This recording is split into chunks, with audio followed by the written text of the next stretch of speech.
সমাপনী বক্তব্য একই সাথে রাখার জন্য অনুরোধ জানাচ্ছি। মাননীয় সংসদ নেতা। বিসমিল্লাহির রহমানির রহিম।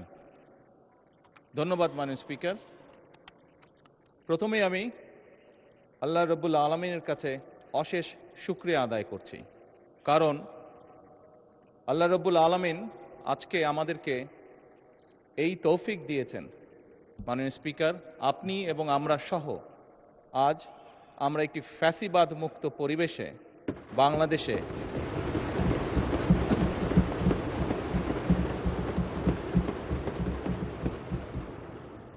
বাংলাদেশের মানুষের সমর্থনের ভিত্তিতে এই সংসদ অধিবেশনে বসেছি এবং আলহামদুলিল্লাহ আল্লাহর রহমতে প্রায় 1 মাস 25 দিন যাবৎ এই সংসদ পরিচালিত হয়েছে এবং দেশ এবং দেশের জনগণের স্বার্থে আমরা এখানে আলোচনা করেছি এবং গুরুত্বপূর্ণ সিদ্ধান্ত গ্রহণ করেছি।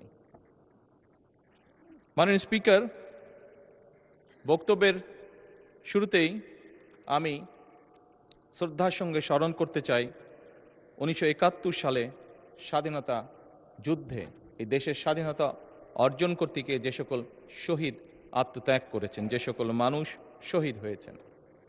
আমি স্মরণ করতে চাই 1990 সালের স্বৈরাচার বিরোধী আন্দোলনে সকল রাজনৈতিক দলের, গণতান্ত্রিক রাজনৈতিক দলের যে সকল নেতাকর্মী শহীদ হয়েছেন।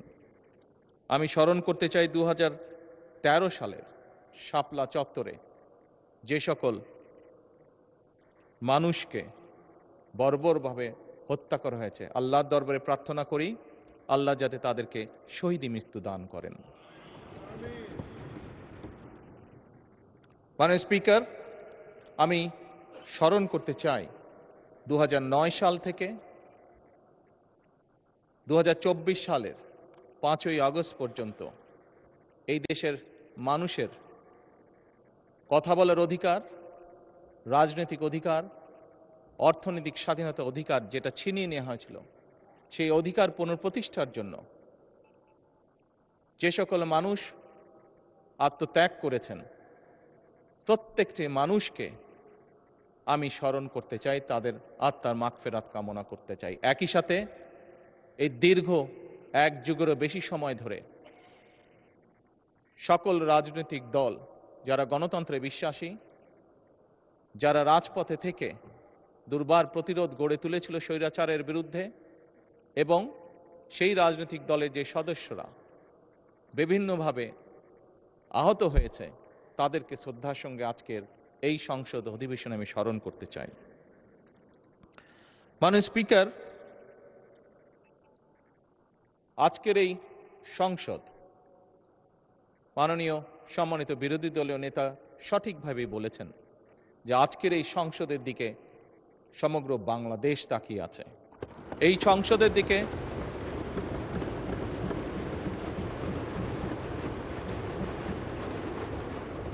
পৃথিবীর প্রতিটি কর্নারে যেখানেই একজন বাংলাদেশি আছে, সম্ভবত প্রত্যেকটি মানুষ এই সংসদের বর্তমান এবং এই সংসদের ভবিষ্যতের দিকে তাকিয়ে আছে একটি দৃঢ় প্রত্যাশা, আশা নিয়ে। মাননীয় স্পিকার, আমরা প্রায় প্রতিটি সংসদ সদস্য বিভিন্ন সময় 1 মাস 25 দিন যে আমরা সংসদ অধিবেশন হয়েছে, এই সময়ের মধ্যে প্রায় বলা যায় প্রত্যেক সদস্যই তার বক্তব্যের শুরুতে বিভিন্ন পরিস্থিতিতে, বিভিন্ন বক্তব্যে, বিভিন্ন সময় বিভিন্ন শহীদদের আত্মার মাগফিরাত কামনা করেছেন, তাদের কথা উল্লেখ করেছেন। আমরা শ্রদ্ধা নিবেদন করলাম, শ্রদ্ধা নিবেদন করেছি, ইনশাল্লাহ ভবিষ্যতেও আমরা শ্রদ্ধা নিবেদন করব। কিন্তু মাননীয় স্পিকার, শুধু কি শ্রদ্ধা নিবেদন করলেই শহীদদের প্রতি আমাদের কর্তব্য শেষ হয়ে যাবে?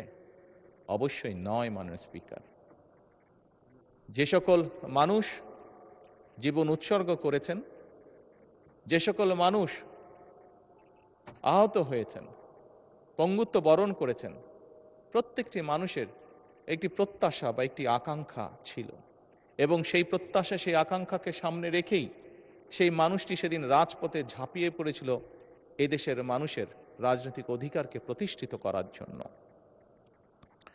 মাননীয় স্পিকার, কি ছিল এই মানুষগুলোর প্রত্যাশা বা আকাঙ্ক্ষা? খুব সংক্ষেপে যদি বলতে হয়, এই মানুষগুলোর প্রত্যাশা ছিল, আকাঙ্ক্ষা ছিল এমন একটি বাংলাদেশ, যে বাংলাদেশে মানুষ মুক্তভাবে কথা বলতে পারবে, আরেকজনের ব্যক্তি স্বাধীনতার প্রতি সম্মান রেখে নিজের মতামতকে প্রকাশ করতে পারবে। এই মানুষগুলির প্রত্যাশা ছিল এমন একটি বাংলাদেশ যেখানে তারা তাদের যোগ্যতা অনুযায়ী তারা তাদের কর্মসংস্থানের ব্যবস্থা করতে পারবে, তাদের জীবন পরিচালনা করতে পারবে। এই রকম প্রত্যাশাগুলো ছিল। মাননীয় স্পিকার, আমি আবারও বিরোধী দলীয় নেতার সাথে একমত প্রকাশ করছি। উনি উল্লেখ করেছেন ওনার বাবা একজন কৃষক ছিলেন এবং কৃষক থাকাকালীন অবস্থায় কি এরকম সমস্যা ফেস করেছেন এই দেশের কৃষক, সেটি সেই সময় হোক, এটি বর্তমান সময় হোক। মাননীয় স্পিকার, এই সকল বিষয়গুলো ওনারা যেমন দেখেছেন, এই সকল বিষয়গুলো আমরা এখানে উপস্থিত প্রত্যেকটি মানুষ, প্রত্যেকটি সংসদ সদস্য আমরা দেখেছি। আমাদের পরিবারে বর্তমানেও কেউ না কেউ প্রত্যক্ষ পরোক্ষভাবে কৃষির সাথে জড়িত। আমরা যে গিয়েছি 12 তারিখের নির্বাচন, আমরা 12ই ফেব্রুয়ারি নির্বাচন হোক, 1991 সালে নির্বাচন হোক, 2001 সালে নির্বাচন হোক, 1996 সালে নির্বাচন হোক, প্রতিটি নির্বাচনে এখানে উপস্থিত প্রত্যেকটি মানুষ আমরা গ্রামে গিয়েছি, খেতে গিয়েছি, কৃষকের কাছে ভোট চেয়েছি, কৃষাণীর কাছে ভোট চেয়েছি, সকল প্রকার মানুষের কাছে আমরা ভোট চেয়েছি। আমরা জানি আমাদের কৃষক ভাইদের কি অবস্থা। মাননীয় বিরোধী দলের নেতাকে আশ্বস্ত করে বলতে চাই, কৃষকদের এই সমস্যা থেকে বের করে আনার জন্যই আমরা আমাদের ম্যানিফেস্টোতে কৃষক কার্ড রেখেছিলাম। মাননীয় স্পিকার,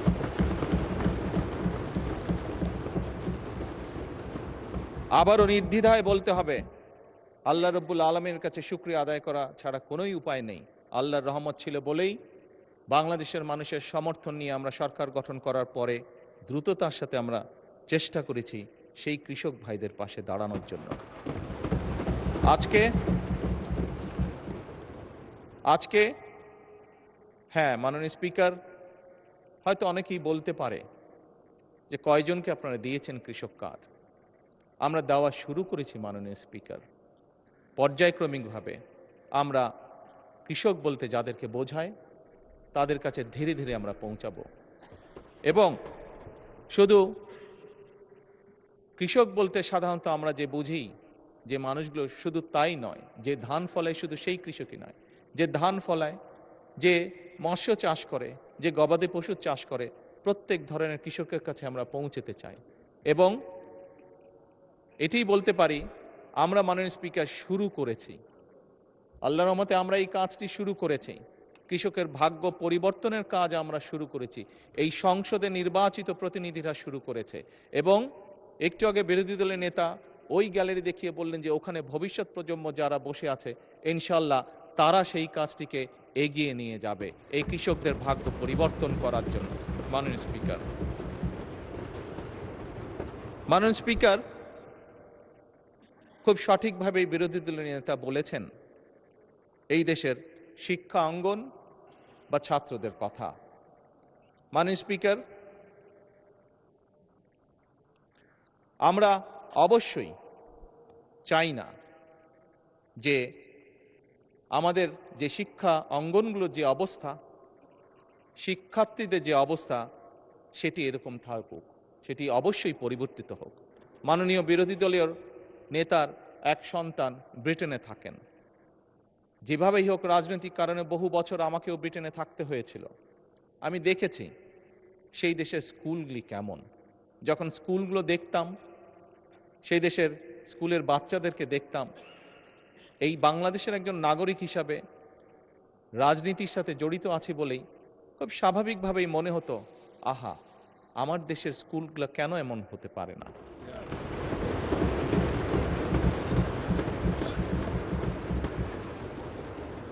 মাননীয় স্পিকার, দেখেছি সেখানে কিভাবে প্রাইমারি স্কুলের কথা যদি বলি, আমি যেখানে থাকতাম তার আশেপাশে প্রাইমারি স্কুল ছিল, সেজন্যই সেটি বেশি চোখে পড়তো। সকালে এবং বিকালে যদি কোথাও বের হতাম, দেখতাম যে বাচ্চারা যাচ্ছে, দেখতাম বাচ্চারা কি সুন্দর কাপড় চোপড় পরে যাচ্ছে, পায়ে জুতো, মোজা, সুন্দর শার্ট প্যান্ট, যার যেটি স্কুল ড্রেস সেটি পরে যাচ্ছে। মাননীয় স্পিকার, মনের মধ্যে একটি কষ্ট হতো যে আমার দেশের প্রাইমারি স্কুলের বাচ্চারা কবে এরকম সুন্দরভাবে স্কুলে যাবে। মাননীয় স্পিকার, প্রাইমারি স্কুলের টিচার 2-4 জন যাদেরকে চিনতাম, দেখতাম যে তারা কি সুন্দরভাবে বাচ্চাদেরকে ক্লাসে শিক্ষা দান করছে। মাননীয় স্পিকার, আজকে এই সংসদকে আল্লাহ রাব্বুল আলামিন রহমত করেছেন এবং সে কারণেই মাননীয় স্পিকার আমাদের পক্ষে সিদ্ধান্ত নেওয়া সম্ভব হয়েছে। আমরা সেদিন যেই প্রত্যাশাটি, মনের মধ্যে যে আশাটি ছিল, আল্লাহ চান তো এই আশা আমরা ইনশাল্লাহ পূরণ করতে পারবো। সেজন্যই এই সংসদে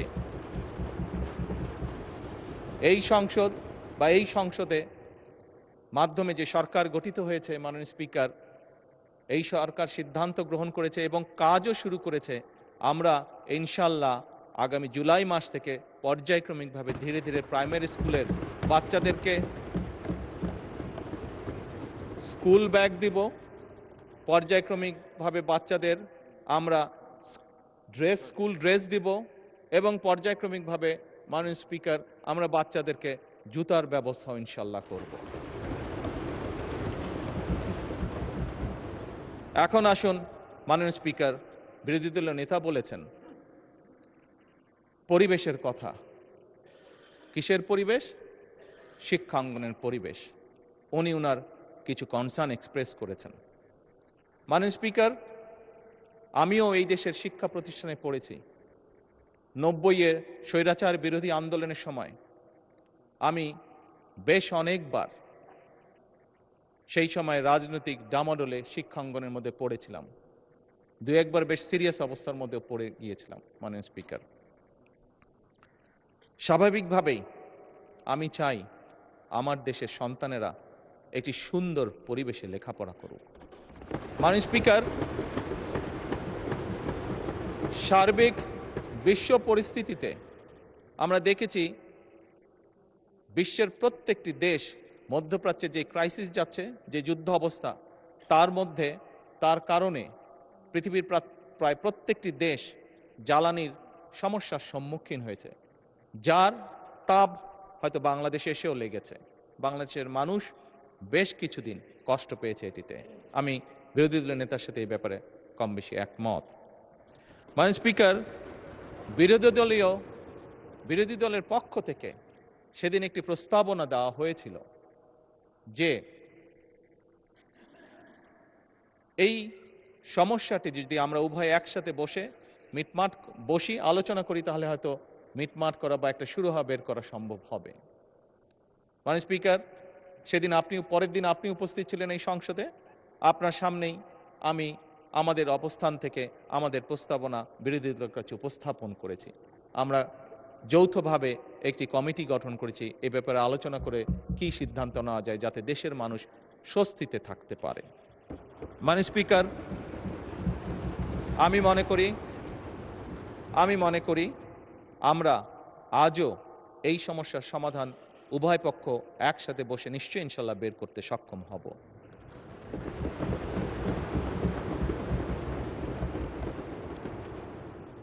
মাননীয় স্পিকার, যে কথাটি একটু আগেই বলেছি, অনেকদিন বাধ্য হয়ে বিদেশে থাকতে হয়েছিল। এছাড়াও এর আগে যখন দেশে ছিলাম, মাননীয় স্পিকার, দলীয় রাজনৈতিক কারণে প্রায় বাংলাদেশের বিভিন্ন গ্রাম, জেলা, উপজেলা, পৌরসভা সফর করেছি দলীয় কাজে। মাননীয় স্পিকার, সেই সময় দেখেছি এবং সেই সময় দেখে আমার কাছে মনে হয়েছে যে এই দেশে আমরা যত পরিকল্পনাই গ্রহণ করি না কেন, মাননীয় স্পিকার, এই পরিকল্পনাগুলোকে যদি সফল করতে হয় দেশের অবস্থার যদি পরিবর্তন করতে হয় মাননীয় স্পিকার, তাহলে আমাদের এই টোটাল জনসংখ্যার অর্ধেক যারা, তাদেরকে আমরা যদি অবজ্ঞা করি, পেছনে ফেলে রাখি, তাহলে কোনোভাবেই সেটি সম্ভব নয় মাননীয় স্পিকার। এবং সে কারণেই মাননীয় স্পিকার 1991 থেকে 96 এবং 2001 থেকে 2006 সাল যখন বাংলাদেশ জাতীয়তাবাদী দল দেশনেত্রী খালেদা জিয়ার নেতৃত্বে দেশ পরিচালনার দায়িত্বে ছিল, তখন আমরা মেয়েদের শিক্ষা ব্যবস্থা ক্লাস 12 পর্যন্ত আমরা ফ্রি করেছিলাম।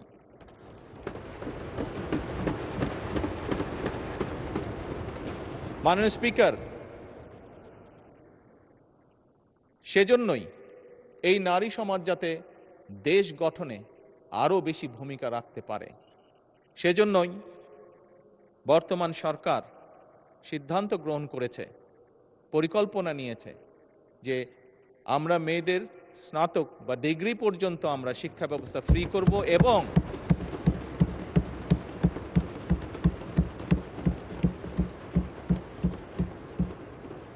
মাননীয় স্পিকার, যারা ভালো রেজাল্ট করবে, যে সকল মেয়েরা ভালো রেজাল্ট করবে, তাদেরকে আমরা উপবৃত্তির ব্যবস্থা করব ইনশাআল্লাহ সরকার থেকে। মাননীয় স্পিকার, শুধুমাত্র লেখাপড়াই নয়, মেয়েদেরকে, নারীদেরকে যদি আমরা অর্থনৈতিকভাবে স্বাবলম্বী করে গড়ে তুলতে পারি, তাহলে দেশকে আরো দ্রুত সামনের দিকে এগিয়ে নিয়ে যাওয়া সম্ভব। এবং এইটি করার লক্ষ্যেই আমরা ফ্যামিলি কার্ড নামে একটি কার্ড, এটার প্রতিশ্রুতি আমরা নির্বাচনের আগে দেশের জনগণের কাছে দিয়েছিলাম। আবারও আল্লাহর কাছে অশেষ শুকরিয়া আদায় করি, আল্লাহর রহমতে এই ফ্যামিলি কার্ড যেটি আমরা প্রতিশ্রুতি দিয়েছিলাম, সেটিরও বাস্তবায়নের কাজ আমরা শুরু করেছি। এবং এই সংসদেই মাননীয় স্পিকার, দুদিন আগে আমাদের তরুণ সদস্য জনাব হাসনাত আমাকে ফ্যামিলি কার্ড নিয়ে একটি প্রশ্ন করেছিলেন যে এই ফ্যামিলি কার্ড কিভাবে কন্ট্রিবিউট করতে পারে দেশের ইকোনমিতে। আমি সংক্ষেপে সেটি তুলে ধরেছিলাম এই মহান সংসদের সামনে। এবং সেদিন আমি পরিষ্কারভাবে বলেছিলাম, অনেকেই হয়তো, অনেকের মনেই প্রশ্ন আছে এত টাকা কিভাবে দিবে এবং এত টাকা এইভাবে দিয়ে দিলে সম্ভব কিনা। আমাদের সকলকে বিষয়টি একটু অন্যভাবে দেখতে হবে। যেই টাকাটি আমরা ফ্যামিলি কার্ডের মাধ্যমে দিচ্ছি, এটি ইনভেস্টমেন্ট হিসেবে দেখতে হবে, এবং আপনি যখন ইনভেস্ট করবেন রিটার্ন অবশ্যই আসবে। আমি সেদিন বলেছিলাম, মাননীয় স্পিকার, আমি সেদিন বলেছিলাম যে এই ফ্যামিলি কার্ডের যেই টাকা ফ্যামিলি কার্ডে যাবে, একজন নারী যেটি পাবে, উনি যেই কাজে ব্যবহার করবেন এই টাকাটা, সেই ব্যবহৃত টাকাটা এই দেশের গ্রামীণ অর্থনীতিকে ধীরে ধীরে শক্তিশালী করে তুলবে।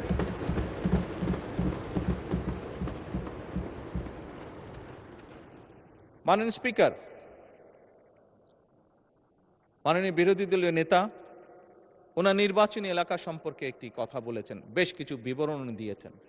এই সংসদে আজকে দাঁড়িয়ে আমি আমার অবস্থান থেকে পরিষ্কারভাবে বলতে চাই, অনুরোধ জানাবো মাননীয় বিরোধী দলীয় নেতাকে, মাননীয় বিরোধী দলীয় নেতা, আমি যে মন্ত্রণালয়ের অধীন কাজ, আমার পাশেই সেই মিনিস্টার সাহেব বসে আছেন। প্রোটোকল হিসাবে মিনিস্টার সাহেবকে আমি এরই ভিতরে নির্দেশনা দিয়েছি যে আপনার কাজগুলো উনি দেখবেন, এবং তার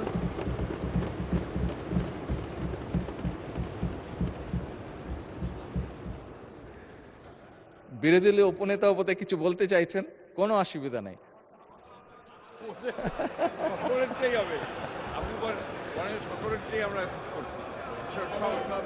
মাননীয় স্পিকার, যে এক মিনিট, একটু আগে ফরিদপুরে 1 আসনের সংসদ সদস্য এসেছিলেন, উনিও কিছু কথা আমাকে বলেছেন।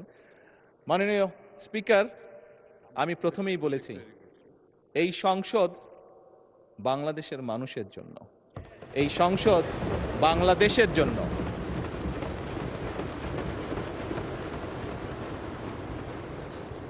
মাননীয় স্পিকার, যে কথাটি বলছিলাম, আমি বিরোধী দলের নেতা এবং উপনেতা, স্বাভাবিকভাবে যেহেতু ওনারা নেতা এবং উপনেতা, স্বাভাবিকভাবে লিডার তো কিছুটা প্রায়োরিটি পাবেই। ওনাদের দুজনকে বলব দয়া করে আপনাদের বিষয়গুলো যদি আমার অফিসেও যদি একটা কপি পাঠিয়ে দেন, আমি নিজে চেষ্টা করব দেখার জন্য বিষয়গুলো।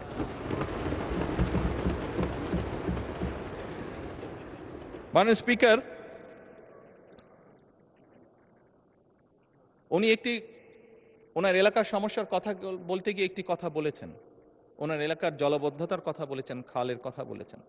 মাননীয় স্পিকার, আপনি দেখেছেন এই সংসদেই গতকাল চট্টগ্রামের ভারী বর্ষণের কারণে কিছু কিছু জায়গায় জলবদ্ধতা হয়েছিল, এবং এখানে বসে দ্রুততার সাথে আমি স্থানীয় সরকার প্রতিমন্ত্রী যে আছে তাকে তাৎক্ষণিকভাবে চট্টগ্রামে পাঠিয়েছিলাম বিষয়টি দেখে যত দ্রুত সম্ভব ফয়সলা করার জন্য।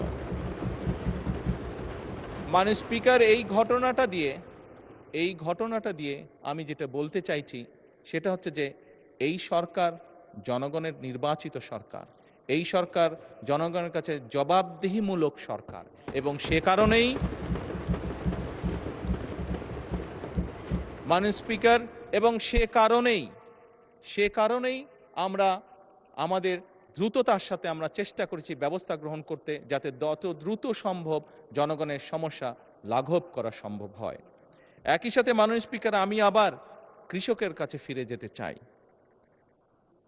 আমরা দেখেছি আজকেও যদি আমরা পত্রপত্রিকা খুলি, সবগুলো পত্রপত্রিকাতে আজকে নিউজ আছে আমাদের বিভিন্ন অঞ্চলগুলো, নেত্রকোনা, কিশোরগঞ্জ, সুনামগঞ্জ, ময়মনসিংহ সহ আরো বেশ কিছু অঞ্চল মাননীয় স্পিকার ভারী বর্ষণের কারণে গত 48 ঘন্টায় বেশ ভারী বর্ষণ হয়েছে অনেকগুলো জায়গায়, এবং তার কারণে বোরো ফসলে অনেক ক্ষতি হয়েছে। মাননীয় স্পিকার, এখানে আমাদের ত্রাণ মন্ত্রী বসে আছেন দুলু সাহেব, যার কথা বিরোধী দল নেতা উল্লেখ করেছেন। ওনাকে গতকালকেই আমি নির্দেশনা দিয়েছি, তারও দুদিন আগে যখন ওয়েদার ফোরকাস্ট আমি দেখেছিলাম, সেই স্থানীয় প্রশাসনকে আমি নির্দেশনা দিয়েছিলাম যে সকলের লিস্ট করে কোথায় কোথায় বোরো ধানের কৃষক আছে, কারা কারা ক্ষতিগ্রস্ত হতে পারে, কি কি হতে পারে সেই ব্যবস্থা গ্রহণ করার জন্য। মাননীয় স্পিকার, এই কথাটা দিয়েও আমি বলতে চাইছি যে এই সরকার জনগণের সরকার, জনগণের নির্বাচিত সরকার, আমাদের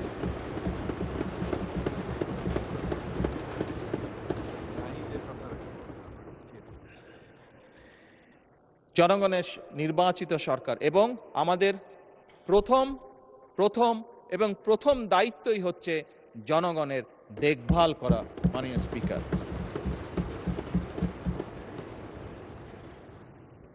এবং সে কারণে মাননীয় স্পিকার, বিরোধী নেতা এলাকায় উনি যে কষ্টটা পাচ্ছেন জলাবদ্ধতার কারণে, এই সমস্যাটি সমগ্র বাংলাদেশেই কম বেশি আছে। মাননীয় স্পিকার, বাংলাদেশে এরকম অনেক জায়গা আছে যেখানে বর্ষাকালেও কৃষকরা পানির কষ্ট ভোগ করে, যেখানে বর্ষাকালেও বিভিন্ন সময় সেচ ব্যবস্থা তারা দিতে পারে না, শুধুমাত্র সঠিকভাবে সেচের পানি তারা আনতে পারে না বলে। এবং সে কারণেই মাননীয় স্পিকার, শহীদ রাষ্ট্রপতি জিয়াউর রহমানের সেই যুগান্তকারী খাল খনন কর্মসূচি আমরা আবারও শুরু করেছি।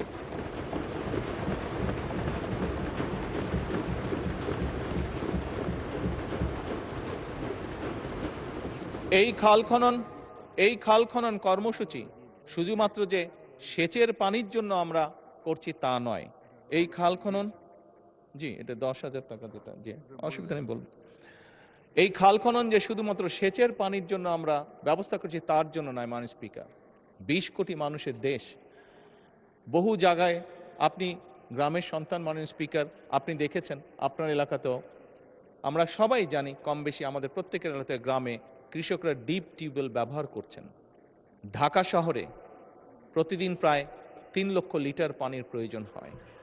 3 কোটি লিটার পানির প্রয়োজন হয়। এর অধিকাংশ, অর্ধেকের মতন নদী থেকে আনা হচ্ছে, আবার প্রায় অর্ধেকের মতন পানি মাটির নিচ থেকে টেনে তোলা হচ্ছে।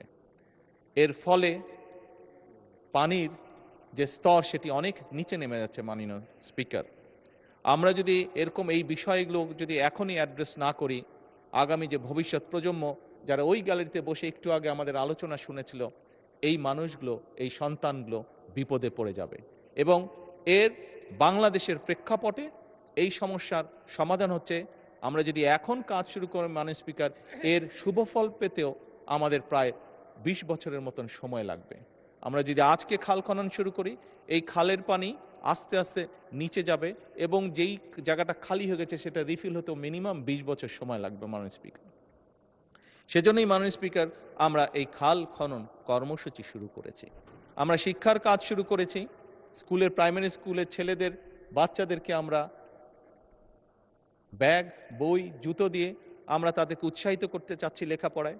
আমরা প্রাইমারি স্কুলের শিক্ষকদেরকে তাদের সম্মানই বাড়াতে চাচ্ছি, যাতে করে তারা মনোযোগ দিতে পারে শিক্ষার্থীদেরকে শেখানোর জন্য। এবং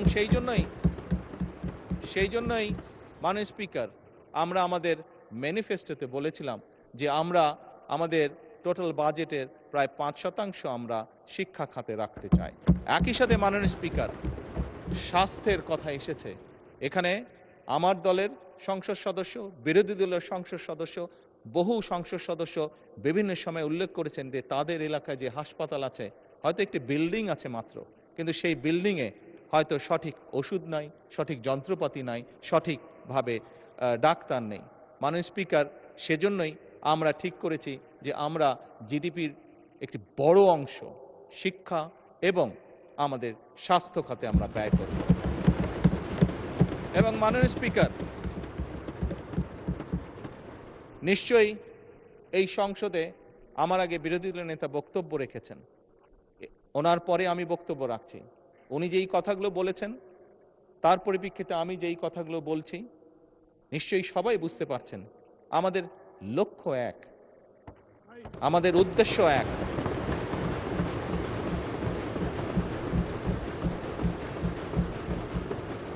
আমাদের গন্তব্য এক। লক্ষ্য কি? লক্ষ্য হচ্ছে বাংলাদেশের মানুষ। উদ্দেশ্য কি? উদ্দেশ্য হচ্ছে একটি সমৃদ্ধশালী বাংলাদেশ। গন্তব্য কি? গন্তব্য কি? একটি স্বনির্ভর, নিরাপদ, আত্মনির্ভরশীল বাংলাদেশ।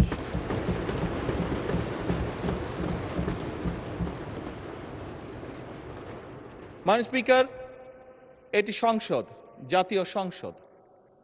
মাননীয় বিরোধী দলের নেতা বলেছেন আমরা এগ্রি করছি ডিসএগ্রিমেন্টের জন্য। Agree to disagree.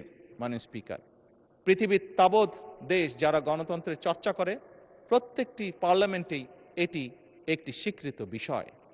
মাননীয় স্পিকার, ইয়েস, আজকে হয়তো জুলাই সনদ নিয়ে অনেক কথা হয়েছে, আমি সেই ডিবেটেই যাব না। কারণ একটু আগেই আমি বলেছি আমাদের লক্ষ্য, উদ্দেশ্য, গন্তব্য হচ্ছে এই দেশ, দেশের জনগণ এবং একটি আত্মনির্ভরশীল সমৃদ্ধশালী বাংলাদেশ। মাননীয় স্পিকার, আমি আবারও বিরোধী দলের নেতার সাথে একমত পোষণ করছি। আমরা গত প্রায় 1.5 মাস ধরে আলোচনা করেছি এই সংসদে। হ্যাঁ, আমরা অনেকগুলো গুরুত্বপূর্ণ বিল পাশ করেছি। বিলের বিষয়ে কোনো বিষয়ে আমরা একমত হয়েছি, কোনো বিষয় হয়তো আমাদের দ্বিমত আছে। মাননীয় স্পিকার, পরিষ্কারভাবে আমার দলের অবস্থান থেকে আমি বলতে চাই যে সকল বিষয়ে আমাদের দ্বিমত রয়েছে আমরা বিরোধী দলের সদস্যদের সাথে বসবো, আলোচনা করব, দেশের স্বার্থে আমরা সমাধান বের করব।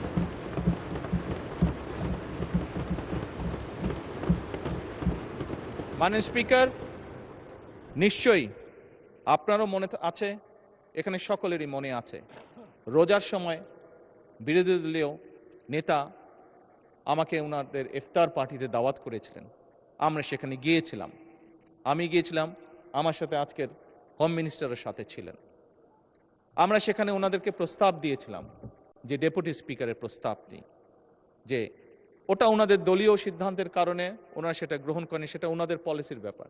কিন্তু আমরা ওনাদেরকে প্রস্তাব দিয়েছিলাম যে আমরা চাই যে ডেপুটি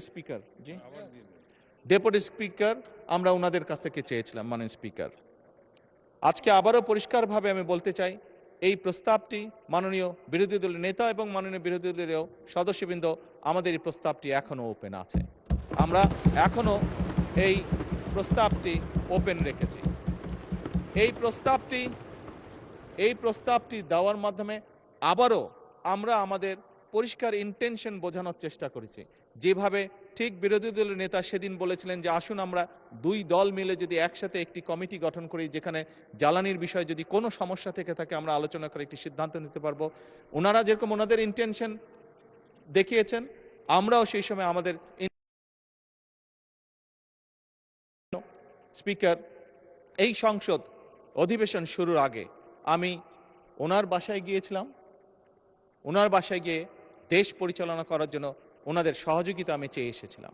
একইভাবে আমি নাহিদ ইসলামেরও বাসায় গিয়েছিলাম, এনসিপির কাছে আমি বলেছিলাম দেশ পরিচালনায় আপনাদেরও সহযোগিতা প্রয়োজন। মাননীয় স্পিকার,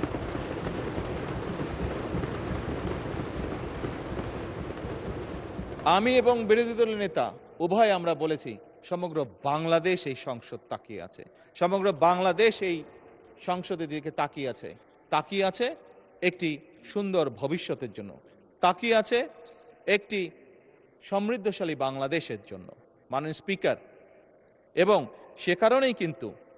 সে কারণেই আমরা মনে করি এটি হয়তো বোঝার ভুল হতে পারে বা দেখার ভুল হতে পারে, হতেই পারে, মানুষ মাত্র ভুল হতেই পারে, কিন্তু আমাদের পক্ষ থেকে, সরকারের পক্ষ থেকে মাননীয় স্পিকার, আমি বলেছি, আমি বলবো এবং বলছি, ইনশাআল্লাহ ভবিষ্যতেও বলবো, এখনো বর্তমানেও বলছি, আমরা চাই আমরা একসাথে কাজ করব। কাজ করতে গেলে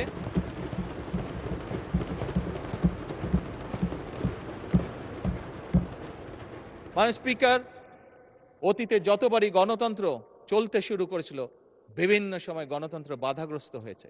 গণতন্ত্র যতবারই বাধাগ্রস্ত হয়েছে দেশের অর্থনীতি বাধাগ্রস্ত হয়েছে। গণতন্ত্র যতবারই বাধাগ্রস্ত হয়েছে দেশের স্বাস্থ্য ব্যবস্থা বাধাগ্রস্ত হয়েছে। গণতন্ত্র যতবারই বাধাগ্রস্ত হয়েছে দেশের মানুষের কর্মসংস্থান বাধাগ্রস্ত হয়েছে। গণতন্ত্র যতবারই বাধাগ্রস্ত হয়েছে দেশের অর্থনীতি, মাননীয় স্পিকার, বাধাগ্রস্ত হয়েছে। কাজেই এই মুহূর্তে আমরা সকলে যদি গিয়ে একটি সাধারণ মানুষকে জিজ্ঞেস করেছি তুমি কি চাও, আমি বিশ্বাস করি একজন সাধারণ মানুষ বলবে আমরা শান্তি চাই, একজন সাধারণ মানুষ বলবে আমরা নিরাপদ রাস্তা চাই, একজন সাধারণ মানুষ বলবে আমি আমার লেখাপড়া শেষ করে আমি একটি কর্মসংস্থান চাই, একজন গৃহিণী বা একজন নারী বলবে আমি নিরাপদে রাস্তায় যেতে চাই। মাননীয় স্পিকার, আজকে আমরা ইতিহাস নিয়ে হয়তো অনেক ডিবেট করেছি, কিন্তু মাননীয় স্পিকার, আমাদের এই ইতিহাসের ডিবেট সেই হামে অসুস্থ বাচ্চার মার মন কি শান্ত করতে পারবে? পারবে না। তার জন্য তো মাননীয় স্পিকার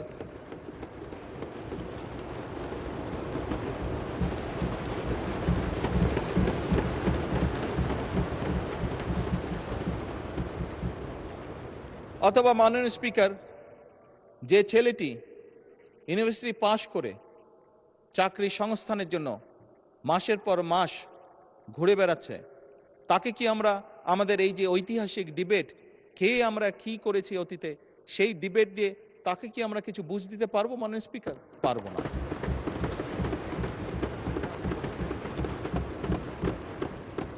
মাননীয় স্পিকার, আমি একটু আগেই বলেছি যে বোরো ধানের এই যেখানে অতিবৃষ্টি হয়েছে সেখানে যেই ফসল কৃষকরা ক্ষতিগ্রস্ত হয়েছে তাদের কাছে যদি আমরা আমাদের এই মহান সংসদের মূল্যবান ঐতিহাসিক ডিবেট উপস্থাপন করি, সে যে ফসল হানির যে কষ্ট, সেই কষ্ট কি তার লাঘব করা সম্ভব হবে যদি তার জন্য আমরা কোনো একটি ব্যবস্থা করতে না পারি যে আগামী 3 মাস সে কি খাবে?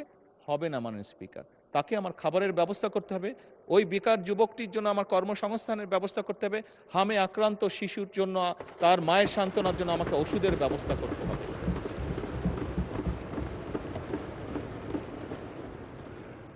মাননীয় স্পিকার, আমার কাছে একজন রাজনীতিবিদ হিসাবে মনে হয় খুব সম্ভবত বাংলাদেশের মানুষ যত না রাজনৈতিক ডিবেট চায়, যত না রাজনৈতিক বিভিন্ন বক্তব্য চায়, তার থেকে তারা তাদের সমস্যার সমাধান চায়। মাননীয় স্পিকার, আজকে এই মুহূর্তে মাননীয় স্পিকার, আমার দলের সদস্যরা এবং ক্ষেত্র বিশেষ আমি দেখছি বিরোধী দলের বন্ধুরাও আমার কিছু কথায় টেবিল থাপড়াচ্ছেন। মাননীয় স্পিকার, এই যে চেয়ারটা আপনি দেখছেন, যেই চেয়ারে আমি এখানে বসছি আপনার সামনে মাননীয় স্পিকার, এই চেয়ারটি খুব কঠিন একটি চেয়ার মাননীয় স্পিকার। এই চেয়ারটি দেখলে মনে হয় বসতে খুব আরাম, আসলে মাননীয় স্পিকার মোটেও আরামের না।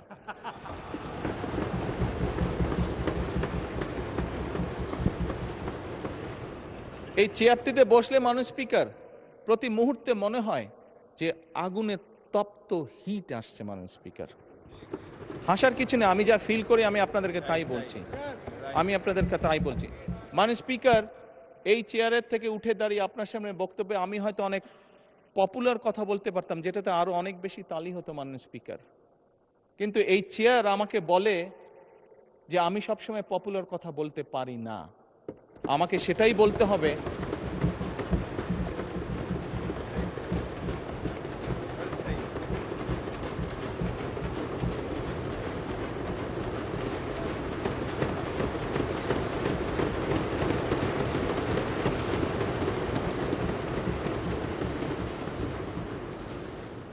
মাননীয় স্পিকার, একজন রাজনীতিবিদ হিসাবে আমারও তো ইচ্ছা করে পপুলার কথা বলতে, যাতে জোরে জোরে তালি পায়, কিন্তু এই চেয়ার প্রতি মুহূর্তে আমাকে স্মরণ করে দেয়, no, you have to take the right decision, not the popular decision.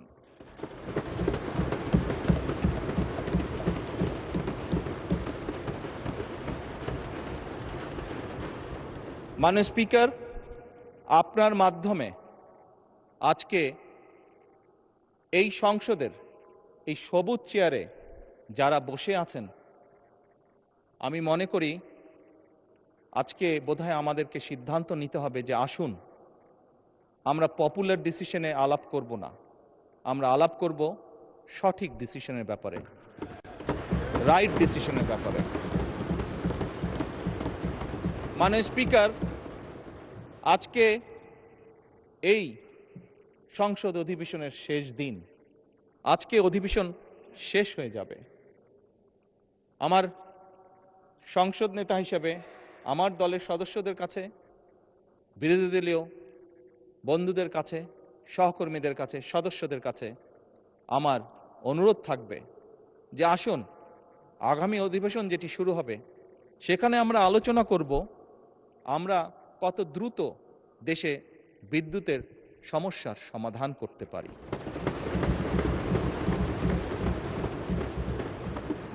মাননীয় স্পিকার, আমরা আলাপ করতে চাই, আমি আলাপ করতে চাই আগামী সংসদে কত দ্রুত আমরা কত বেশি সংখ্যক মানুষের কর্মসংস্থান, দেশেই হোক বিদেশি হোক, তৈরি করতে পারি। মাননীয় স্পিকার, এই সংসদে দাঁড়িয়ে আমি আলাপ করতে চাই যে আমাদের শিক্ষা প্রতিষ্ঠান, আমাদের হাসপাতালগুলোতে কত দ্রুত শিক্ষা এবং চিকিৎসা সুবিধা আমরা পৌঁছে দিতে পারি।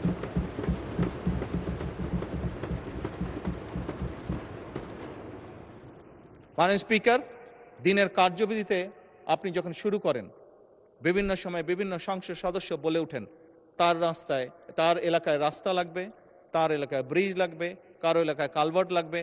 স্বয়ং বিরোধী দলীয় নেতা ওনার এলাকার সমস্যার কথা বলেছেন। মাননীয় স্পিকার, আমরা যদি দেশের পরিস্থিতি স্থিতিশীল রাখতে না পারি, দেশে আমরা যদি অর্থনৈতিকভাবে শক্তিশালী করতে না পারি, মাননীয় স্পিকার, বর্তমান প্রেক্ষাপটে যেখানে 30 লক্ষ কোটি টাকার ঋণ নিয়ে এই সংসদ দেশ পরিচালনা শুরু করেছে, সেই দেশকে আমরা এগিয়ে নিতে পারবো না। আমরা যদি একটি স্টেবল গভর্নমেন্ট রাখি, আমরা যদি একটি স্টেবল পার্লামেন্ট এনশিওর করতে না পারি, মাননীয় স্পিকার, আমরা কোনোভাবেই এই দেশকে সামনে নিয়ে যেতে পারবো না। মাননীয় স্পিকার, এই দেশকে যদি সামনে নিতে হয় তাহলে অবশ্যই আমাদের উভয় পক্ষকে একসাথে কাজ করতে হবে। হ্যাঁ, বাংলাদেশে আইটি শিল্পের বিকাশ কিভাবে হবে এ ব্যাপারে হয়তো আমাদের মধ্যে ডিবেট হতে পারে, এ ব্যাপারে আমাদের মধ্যে দ্বিমত থাকতে পারে, কিন্তু বাংলাদেশের আইটি শিল্পের বহিঃপ্রকাশ হতে হবে, এ ব্যাপারে আমাদের মধ্যে নিশ্চয়ই কোনো ডিবেট নেই। মাননীয় স্পিকার, সেজন্যই আসুন আজকে আমরা সিদ্ধান্ত গ্রহণ করি যে আমাদের আলোচনার বিষয়বস্তু হবে এই দেশের মানুষের ভাগ্যের পরিবর্তন। আমাদের আলোচনার বিষয়বস্তু হবে আমাদের আলোচনার মাননীয় স্পিকার আমাদের আলোচনার বিষয়বস্তু হবে যে আমরা অন্য দেশের উদাহরণ দেব না, বরং আমাদের দেশকে আমরা সামনে এগিয়ে নিয়ে যাব। মাননীয় স্পিকার 1971 সালে এই দেশ যখন স্বাধীন হয়েছে, এই মুহূর্তে আমরা বিভিন্ন বিবেচনায় আমাদের দেশকে যদি স্ট্যান্ডার্ডে ধরি, আমাদের মতন অনেকগুলো দেশ ছিল যারা হয়তো 1972-73 সালে স্বাধীন হয়েছে, তারা আমাদের থেকে এগিয়ে গিয়েছে। মাননীয় স্পিকার, আমরা পারিনি কেন? বিকজ বিভিন্নভাবে এই দেশকে একটু আগেই যেটা বলেছি মাননীয় স্পিকার, বাধাগ্রস্ত করা হয়েছে গণতন্ত্রকে। মাননীয় স্পিকার, গণতন্ত্র বাধাগ্রস্ত যদি হয়, গণতন্ত্র প্রতিবার বাধাগ্রস্ত হলে অর্থনীতি, শিক্ষা, স্বাস্থ্য সব কিছু বাধাগ্রস্ত হবে। কাজেই মাননীয় স্পিকার, আপনার মাধ্যমে আমি বিরোধী দলীয় সহকর্মীদের কাছে আহ্বান জানাতে চাই, আসুন আমরা ডিবেট করব, আমরা বিতর্ক করব, আমরা আলাপ করব, আমরা আলোচনা করব, আমরা বসবো, কথা বলবো, কিন্তু কোনোভাবেই এই সংসদকে ব্যর্থ হতে দেওয়া যাবে না।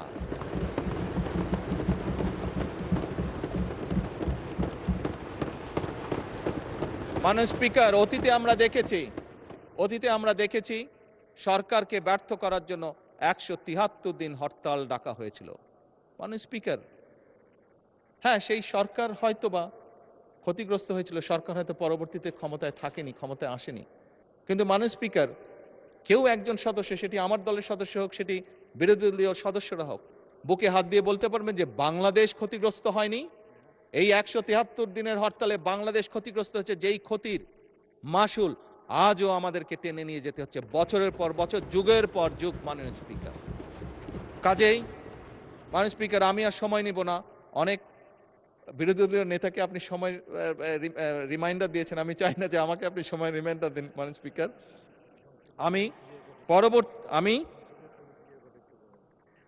আমি বিরোধী দলীয় নেতার সাথে একমত হয়েই বলতে চাই যে কথাটি কয়েকবার আমি রিপিট করেছি, আবারও আমি রিপিট করতে চাই, কারণ আমি মনে করি এটা উনি একটি ইম্পর্টেন্ট কথা বলেছেন যার সাথে আমি সম্পূর্ণভাবে একমত। এই সংসদ মানে পুরো বাংলাদেশ।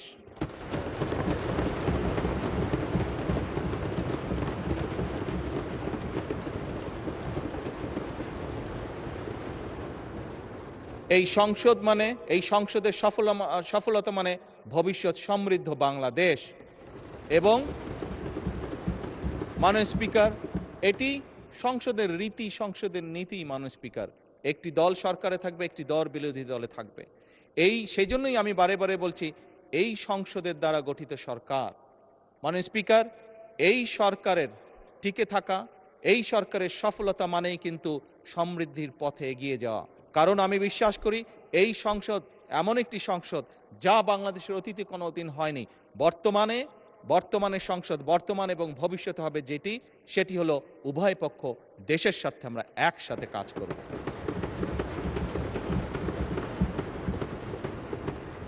মাননীয় স্পিকার, আমরা উভয় পক্ষ আসুন কেউ কাউকে ব্যর্থ করতে চাইব না।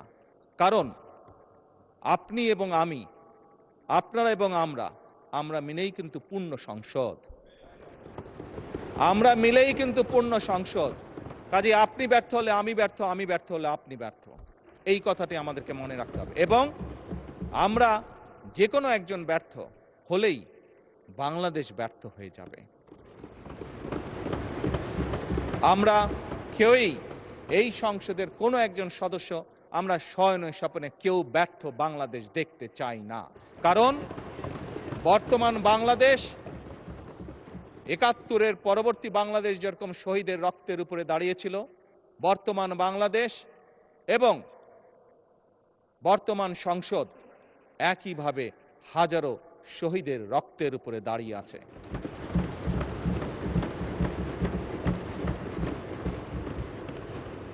মাননীয় স্পিকার, শেষ অধিবেশনের দিনে আমি আমার অবস্থান থেকে আবার পরিষ্কার করে দিতে চাই, আমার সরকারের অবস্থান থেকে আবার পরিষ্কার করে দিতে চাই যে আমরা সব সময়, সকল সময় প্রস্তুত আছি বিরোধী দলের সদস্যদের সাথে বাংলাদেশের স্বার্থে, বাংলাদেশের মানুষের সাথে যে কোনো আলাপ আলোচনায় অংশগ্রহণ করার জন্য, এবং আলাপ আলোচনার ভিত্তিতে আমরা উভয়ে সকলে একসাথে এই দেশকে ইনশাল্লাহ সামনের দিকে এগিয়ে নিয়ে যাব। এই দেশের মানুষের প্রত্যাশা পূরণ করার আমাদের সর্বশক্তি দিয়ে চেষ্টা করব। মাননীয় স্পিকার, এবার পরিশেষে আমি আন্তরিকভাবে আমার পক্ষ থেকে, আমার সরকারের পক্ষ থেকে, আমাদের সংসদের পক্ষ থেকে মাননীয় স্পিকার আপনাকে আন্তরিকভাবে ধন্যবাদ জানাচ্ছি। আমি ধন্যবাদ জানাতে চাই মাননীয় ডেপুটি স্পিকার, মন্ত্রিসভার মাননীয় সদস্যবৃন্দদেরকে, মাননীয় চিফ হুইপবৃন্দকে এবং সকল সংসদ সদস্যবৃন্দকে। আমি বিশেষভাবে ধন্যবাদ জানাতে চাই মাননীয় বিরোধী দলীয় নেতা এবং বিরোধী দলীয় সকল সদস্যবৃন্দকে, কারণ একটু আগেই আমি বলেছি, আমরা ছাড়া আপনারা পরিপূর্ণ নন, আপনারা ছাড়া আমরা পরিপূর্ণ নই। সেই কারণেই আমি মাননীয় বিরোধী দলীয় নেতা এবং বিরোধী দলীয় সকল সদস্যদেরকে বিশেষভাবে শুভেচ্ছা জানাতে চাই। আমি আন্তরিকভাবে ধন্যবাদ জানাতে চাই মাননীয় স্পিকার, সচিবালয়ের সচিব সহ কর্মকর্তা এবং কর্মচারীবৃন্দকে, সকল কর্মচারীবৃন্দকে। তারা অক্লান্ত পরিশ্রম করেছেন এই 1.5 মাস সময় প্রায়। আমি ধন্যবাদ জানাতে চাই সরকারের বিভিন্ন মন্ত্রণালয়, বিভাগ এবং দপ্তরের কর্মকর্তা কর্মচারীবৃন্দদেরকে, যারা আমাদেরকে এই সংসদকে সহযোগিতা করেছেন এত অল্প সময় দ্রুততার সাথে এতগুলো বিল উপস্থাপন করে এইগুলো সম্পূর্ণ কাজগুলো সমাধান করার জন্য। মাননীয় স্পিকার, আমি ধন্যবাদ জানাতে চাই চিকিৎসক, পুলিশ সদস্য, ফায়ার সার্ভিসের সদস্য, গণপূর্ত বিভাগের সদস্য, বিদ্যুৎ ও টেলিগ্রাম ফোন বিভাগের সদস্য। আমি বিশেষভাবে আবারও আমি ধন্যবাদ জানাতে চাই নিরাপত্তা বাহিনী সহ সংশ্লিষ্ট সকল সেবাদানকারী প্রতিষ্ঠানের ব্যক্তিবর্গকে। জাতীয় দৈনিক পত্রিকা, বিভিন্ন সংবাদ সংস্থা, বাংলাদেশ বেতার, সংসদ, বাংলাদেশ টেলিভিশন ও বেসরকারি টিভি চ্যানেল সহ দেশের সকল গণমাধ্যম, সাংবাদিক, কর্মকর্তা, কর্মচারী বৃন্দদেরকে আন্তরিকভাবে ধন্যবাদ জানাতে চাই।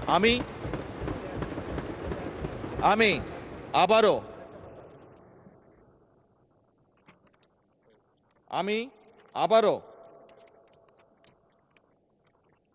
পরিষ্কারভাবে দৃঢ়চিত্তে বলতে চাই যে সকল ব্যক্তি এবং সংস্থাকে আমি ধন্যবাদ জানিয়েছি, তাদের সকলের সহযোগিতার কারণেই আজ আমরা এই সংসদটি সুন্দরভাবে এই অধিবেশনটি সমাপ্ত করতে পারলাম, এবং দেশ গঠনে এই প্রত্যেকটি সংস্থা এবং প্রত্যেক ব্যক্তির অবদান রয়েছে এবং ইনশাল্লাহ ভবিষ্যতেও থাকবে।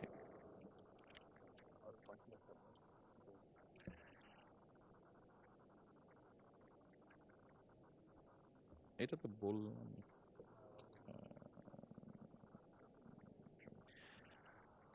মাননীয় স্পিকার, মাননীয় বিরোধী দলের নেতা, এই সংসদ কার্যালয়ের কর্মকর্তা এবং কর্মচারী বৃন্দ সহ সংসদ ভবন, প্রধানমন্ত্রী দফতরের সহায়ক হিসাবে বিভিন্ন বিটিভি এবং বেতার কর্মদের বিভিন্ন ব্যক্তির বিষয়ে উনি বলেছেন তাদেরকে কিছু সম্মানের ব্যবস্থা করার কথা, আপনাকে অনুরোধ জানিয়েছেন। আমি ওনার এই প্রস্তাবকে সম্পূর্ণভাবে সমর্থন করছি। মাননীয় স্পিকার,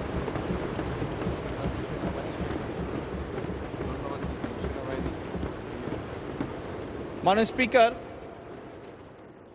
বাংলাদেশের সশস্ত্র বাহিনী বা সেনাবাহিনী, তাদেরকে আমরা যদি আমাদের ধন্যবাদের তালিকায় না আনি সেটি অন্যায় করা হবে। ফ্যাসিবাদের পলায়নের পরে মাননীয় স্পিকার, এই সশস্ত্র বাহিনী এবং সেনাবাহিনী তাদের সর্বোচ্চ দিয়ে চেষ্টা করেছে যে দেশকে একটি সুশৃঙ্খল অবস্থার মধ্যে রাখা,